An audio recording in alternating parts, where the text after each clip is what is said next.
Hi, this is Ashley. Today I would share my review about the movie Dollhouse.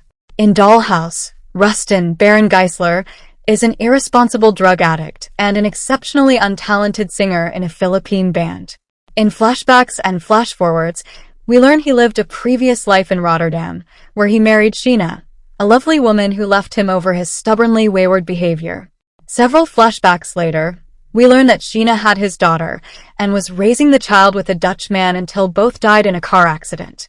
The girl, Yumi Althea Rudis in her younger version, lives with a devoted guardian, the deceased Sheena's best friend Rachel, Katrina Baron, as well as another good friend, Bach Palmos. Shaken by the overdose death of a bandmate, Rustin heads for Rotterdam to attempt reconciliation with his abandoned daughter.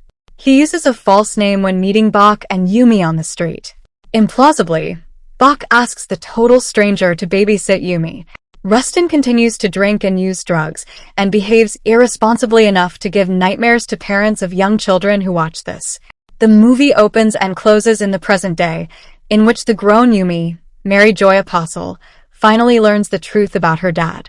The heart is in the right place throughout Dollhouse, but it is so poorly made that most of its legitimate emotionality takes a back seat to utter incompetence.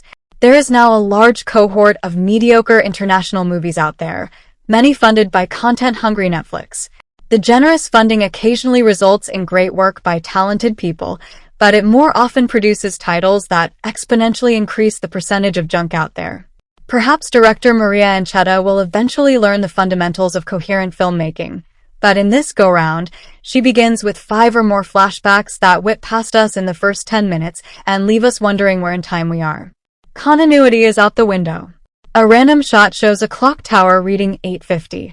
A second later, a close-up of the same clock reads 1 o'clock. A few minutes later, the same clock reads 9:15, and not long after that, we hear the clock chime 5 times, suggesting it's somehow 5 o'clock. This movie is a good 30 minutes too long, so the clock footage is little more than confusing filler. Worse yet, no one would mistake the characters here for real people. Who on earth would ever let a stranger off the street babysit for a kid? Once Rustin does babysit, you'd think he'd be extra careful to abide by the caretaker's rules.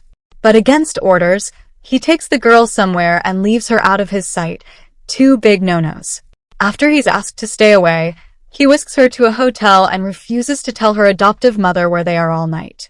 Most parents would call the police, but not in this unrealistic universe.